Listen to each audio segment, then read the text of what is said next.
Do a second one, please. Not today, Thomas. That's going to be next week. It's going to be the final one. So, Natasha, congrats, Natasha. JDM says, Bob, loser Paul suck. JDM, how you doing today, my bro? Please smash that like button. Jessica, can you do another one, please? Jessica, it's going to be next week is the next one. Congrats for Natasha. Exactly. Congrats, my fierce enemy. L to JDM. At EFL, win the next one, please. Give it to Michelle if I'm not here. No worries, Steve. I don't think Michelle wants it to be honest. I think she's going to give it to somebody else. Need an EastEnders. Dum, dum, dum, dum. Love for Natasha. Blue love. Nemesis is a good word for a rival. Very true. All right, now the question is, Natasha, what do you want to do with the fantasy football, Natasha? Are you going to enter this season? Are you going to give it a go? Or are you going to give it to somebody else? Are you going to let your son do fantasy football? I don't know. Natasha, what do you want to do with it? Please let the chat know, please. Natasha, over to you. We're waiting on your answer. So let me just write it down. Natasha is the answer. Natasha is the winner, should I say? Wow. Isn't that amazing as well? Like 2 original members of the channel. So that's Jay and Natasha. Natasha being more senior have won, you know, the competition. So really good. Amazing stuff. All right. Let's get the chat back up there. JDM is on creatine. What with the caps? Steve with the love. Arthur's on a mad one. Natasha's going to give it a go. Brilliant, Natasha. Right. Well, Natasha, all you have to do is once you've set up your team, you've got plenty of time, Natasha. You've got till next week. And Natasha, to be honest with you, you're all over football so much this season. You know, every season. Why not? It's a fun game. And you've got a chance of winning a prize, right? Something you can do, you know. And yeah, something you can do. There's loads of help out there. You can get lots of tips online. I can give you some advice as well. And once you register your team, let me know, Natasha, once you've registered your team and you want to enter it. You can do all sorts of combinations until the start of the season. And then once the season starts, then you can't just keep changing your players left, right, and centre. But you can figure it out. You're a smart lady. But yeah, give it a go. And once you've registered your team on the official Fantasy Premier League website or app, let me know. And I'll give you the league pin so you can enter my mini league, which is the Veteran Arcade Soldier. So congratulations, Natasha. Fantastic. Thomas says, if I win, I'll give it to Jessica, please. Ade, yep, no problem. Natasha, I say give it to Ade's son. I feel bad for him. He was so close. He can pay the tramp. Michelle, love hearts. Hi, Ade. Ichiku, my brother. How you doing, sir? Hope you're good. Always love in the chat. Varpool lose to Brentford. Ooh, JDM on my neck. Ade was wobbling the table. The wheel was on his son, so he didn't. You know that, Pete. I didn't want it. Honestly, I didn't want it to land on him. Sod that guy. You know why as well? Because I usually get him into it. He plays for about 3 months and then misses it and gives up. So there you go. Been out with a lovely Paula for a meal. Is that your wife's name, Ichiku? I'm presuming it is. But, you know, love out there in the chat to lovely Paula, wife of Ichiku. How you doing, my friend? Hope you had a lovely meal. What did you have? Where did you go, if you don't mind sharing? Michelle says, go for it, Natasha. Love in the chat. Yeah, definitely, Natasha. It's a great game. It's a lot of fun. And you follow football all season, Natasha, so you might as well, right? Go check it out. You've got the links on the description of my video, Natasha. You can figure it out before then. It's tricky at first, but once you get into the swing of things, it gets pretty easy. So no problem. Rick says, did you see that cleaner who found a Mars bar from 1990 and compared it to a bar from today? Robbers. Mate, I watched that video, Rick. It is robbery, isn't it? Shrinkonomics, they call it. Absolute joke. Arthur says, Ali, it won't let me change my players. It's costing me 4 points. Not yet, mate, because Arthur, it only costs you points to change players once the season starts. Until the season starts, you can make as many changes as you want. So that is definitely factually correct. Once the season starts and you begin round 1, any change you make, you get 1 free transfer every week for your team. And then after that, you lose a -4 every change. So obviously don't make changes. But at the moment, Arthur, you can keep making changes as much as you want because there's no points at the moment. Who's a tramp, Michelle? if I win, I'll just give it to somebody. Nice one, Bob. Ade, you made Jessica angry.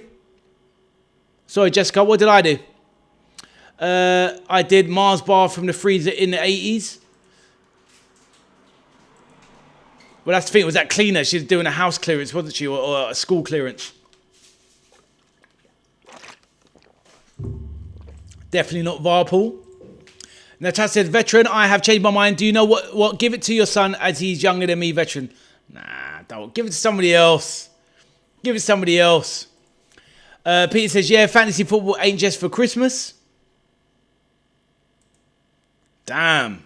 Bit harsh. I picked Sesko. He better play. Fair enough. Well, you've got to try and pick players that you think are definitely going to play. You've got to do your budget. But I think with the game, a lot of the time, most people, they're worried about getting Haaland in there. But he costs a lot of money.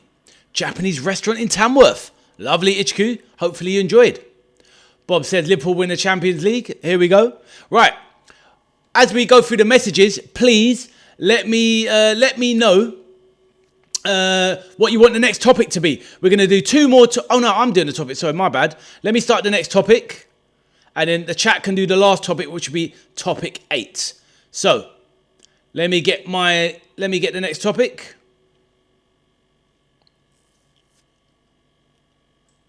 I like this one. I can't remember who said it. Oh, no, actually, this is my topic. No. Let's go for this one. Somebody mentioned this the other day. So, it is one from the chat.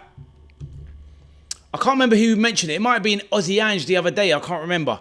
Aussie Ange, let me know if you're still there, mate. Or if you've gone off to bed late in Australia. Right. This might have been from Aussie Ange. I can't remember.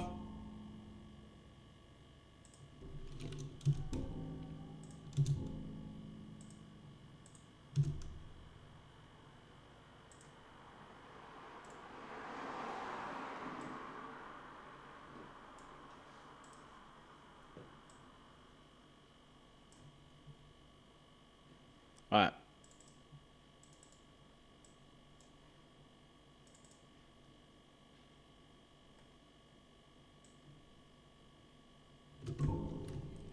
Let's get this going.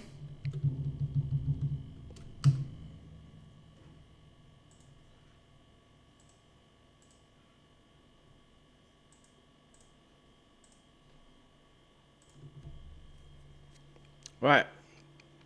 Right, now the chat, let me introduce this one so we can get the chat flowing. So topic 7, which is introduced by somebody, I can't remember, it might have been Aussie Ange, I don't know. They said, who are the underrated legends of your club? So obviously, these are players that are probably not the most obvious ones, not your players like your Steven Gerrards for Liverpool, etc. Who are those players that play for your club that don't get that mention that they deserve? They deserve the credit, but are kind of never kind of given the light shone on them by the media or by maybe other football clubs and football fans in general. Who are the underrated legends of your club? So let's get into it. Let's read out some of the messages as well. And then obviously your answers should start coming in. Veteran, I will give it to your son. He's younger than me and he would love it. Michelle said, you made me laugh when you said your son was a tramp. No problem, Michelle. If I can't call him that, who can? The only trophy that Varpool will win is the championship in 2028. Damn. JDM, I know you subscribe to the channel. Remind me, who's your team, my bro? I cannot remember JDM. Thomas says, give it to Natasha. It's up to Natasha. Natasha, you can think on it. It's all good. Please, I want your son to have it. Please. Do a poll to see if Natasha should give it to Ade's son. Says Bobby. Rick says, top 10 biggest clubs in the UK. I'll tell you what, we can do that. We can do that last. Rick. That's going to be the final one. So let me copy that down, my brother. But Rick, you're new to the channel, mate. Let me know. Are you liking the vibe around here? If you are, Rick, please do smash that like button and subscribe to the channel. And we will do your topic last anyway. Nothing to do with my complete emotional blackmail. Right, but anyway, Thomas says something retracted. Jessica says, Natasha, I like FPL fantasy. Michelle says, son. Natasha says, Ade, I want to give it to your son. Give it to someone else, Thomas says. Then Ade's son. Diddy Harmon, Peter says. Peter Beardsley, Pepe Reina. So underrated legends of the club. Now that's the thing, obviously, let's not use the word legend as in, I guess it's more like cult heroes, I guess. Because legends is too strongly worded in this day and age. But Diddy Harmon was brilliant for Liverpool, you're right. It was a little bit out of favour in that 2005 season before leaving. Fell out of favour with Rafa Benitez, but came on and basically helped Stevie G turn around the Champions League final for us, Peter, 100%. And he was brilliant for Liverpool. I really liked him. Peter Beardsley, obviously always in the shadow of John Barnes, but what a player. Definitely a club legend, 100%. Pepe Reina, I agree with you, sir. Definitely. That's what Ade said. Divock Origi, 100. Good player, but yeah, he's an okay player. I wouldn't call him a club legend though, mate. Natasha has made her thoughts clear. She's a veteran. Please let your son have it. Well, I have to go with that. It was the lady's choice. I will let him know. But yes, thank you, Natasha. He will appreciate it because I wasn't going to let him in this year. It would have meant he would have to pay. So fair enough, Natasha. He will get your free entry. So thank you for that. Can we get some love in the chat for Natasha, who gave it to my son? It looks like he was destined to have it anyway. He was just about to win it. Natasha won it anyway and still gave it to him. So there you go. My lad is in the fantasy football competition. Right. So I'll take him off the wheel. So he won't be in it next time anyway, because he's already in now. Given graciously by Natasha. So that is done. Right. Oh, of course. Yes. Good memory. Yeah, you're right. Bob, yes, you're right. JDM. Oh, right. Is that you? Is that your Brentford mate, JDM? Ah, Bob, let me know. Is that your guy? His favourite? Oh, of course, JDM. Yes. Welcome back, JDM. You're a friend of Bob's who bring you to the channel. Thank you. JDM, please let me know you have liked and subscribed, please, my brother. Please let me know. Natasha says, Ade, please tell your son I awarded him. I will let him know, Natasha. I promise. I will let you know. And I'll let you know what he says as well. He doesn't really pay attention to my channel, but I will let him know. But thank you, Natasha. Much appreciated. You're a very lovely and generous person. Thank you. Peter says, Bob, he listens to Cliff Richard's music too. Gordon Cowans of Aston Villa, the striker. Gordon Cowans, he was a striker, wasn't he, HQ? A little bit before my time, but I remember the name, Gordon Cowans, he was a striker. Definitely. Who is now suffering from Alzheimer's. Wow, so sad. Oh, HQ, sad times. All we can ever hope for is that we leave this planet in a healthy state. But what can you do? That is a sad story. I remember he was good in the air, wasn't he, Gordon Cowans? Lots of heading as well, I'm pretty sure. And Rick says, Stephen Pienaar, Thomas Gravison, and Nigel Martin. Fair enough. With Nigel Martin, was he that good? I think he was obviously great at Palace. Actually, he was good at Everton, actually. It was Arsenal where he flopped. He couldn't handle the pressure, the big 1 million fee. I think he didn't like London as well. I think that didn't help with Nigel Martin. But yeah, good goalkeeper. Thomas Gravison was a hard man in midfield, but he had great feet, Rick. Really good ball player. Really a lot of technical ability. Very underrated player, Thomas Gravison. And Stephen Pienaar was an excellent player. He was a really, really good player. With his braids, the South African forward. Really good from midfield, play winger as well. Good player, Stephen Pienaar. Great shouts from you, Rick. Thank you, my bro. Appreciate it. Right, what else is the chat saying? Lovely. JDM, was that you who subscribed or was that Rick? Please let me know. Hopefully both of you did, but one of you didn't. So please do subscribe. I would appreciate it. Right, let's get to some of these other ones. This is a really good topic. I can't remember who can anyone remember who introduced, whose idea this was? Underrated legends of the club. It might have been Ozzy Ange. I think Firmino, definitely Bob. But I don't think he was underrated. He's definitely a legend at Liverpool. He's definitely not underrated for me. But actually, maybe you're right, Bob, because a lot of players did kind of say, Firmino's not all that, because he was playing with, obviously, Salah and Mane, and they obviously just said, yeah, he's not that guy compared to them two, but he was that guy. So, yeah, Bob, you are right. Firmino's definitely one of them. Steve says, we don't have underrated players at Leeds. It's only Shiverpool. Whatever, Leeds. Come on, Bob. Whatever, Steve. Who's the underrated players at your club, Steve? Ian Hart. Obviously, he was rated by many, but he was very underrated. Lee Bowyer at the time didn't get maybe the credit he deserved. Who else for Leeds? Let us know, Steve. Over to you, my friend. Bob says, making your son pay, I'd be mad. I hear you, Bob. But Bob, here's the thing. That little tramp. I played for him last 3 seasons. Has he completed the season? He's finished his breakfast once out of 3 seasons. Once. The other 2, he's either dropped out by Christmas or by January. So there you go. And that's the reason I called him a tramp. Right. Natasha says, that's okay. He'll be happy. You're a good woman and a good mum, Natasha. Thank you. I will let him know, and I'll let you know what he says. He can even come in the chat and even say thank you, I'm sure. Amakachi was warming up. Oh, let's have a look. Amakachi was warming up on the touchline without direct instructions from manager Joe Raw. Amakachi ran. Amakachi scored 2 quick goals to seal a 4-1 victory and send Everton to the final. Which game was that then, Michelle? I remember Daniel Amakachi, Nigerian striker. Big brute of a man as well. But yep, I hear that. Let us know, Michelle. Good to have that knowledge. Natasha with the flowers, the roses. Thank you. Much appreciated. And the WOC Man United. What's that, Michelle? Oh, I see. And to the Michelle and the WOK Man United. What's that? When is that the one when you lost to Man United in the final? Yeah, I don't know. Let me know, Michelle. No, I understand the last line. So Campbell says, oh, nah, he wasn't underrated. Everyone rated So Campbell. I don't think he is here. Who's that, Bob? What day is the one next week, Ade? What, the live stream? I'm not sure yet, Thomas. I'm not sure. I'll have to check it out. I'm not sure, Thomas. I will let you know. I'm doing a live stream tomorrow. I'll figure it out. And Rick says, Gravison went to Real Madrid. He did, mate. You're right. And obviously, they're not going to pick up a clunker. But yeah, do you know what I mean? Like, Rick, you'll remember.